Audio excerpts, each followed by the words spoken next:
किती वेळ सर तुमची? किती वेळ सर माझी पहिल्यांदा काय स्थिती होती तुमची? चालता येत नव्हतं मला. डॉक्टरांनी ऑपरेशन सांगितलं होतं. किती वेळ होऊन राहिला होता? 6 महिन्यापासून खूप त्रास होत होता मला. मेडिसिन वगैरे खात होते? हो हो, काही फरक पडायचा? MRI वगैरे सर्व केलं मी, काही उपयोग होत नव्हता. मेडिसिन काही फरक पडला का? काही नाही. डॉक्टरांनी 2 वेळेस मेडिकल सांगितलं, मी 4 वेळेस घ्यायचो तरी फरक नव्हता.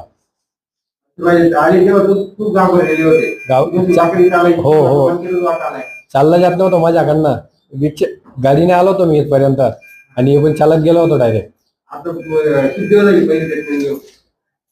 म्हणजे महिना झाला होता मला पहिले. किती वेळ वाटलं तुम्हाला? 80% फरक वाटतोय मला. तुमची दुसरी वाईट जाईल काय करतो त्यांना? त्यांना पाठीचा त्रास होता आणि साधारण 8-10 वर्षापासून त्यांना ते जुनं दुखणं होतं.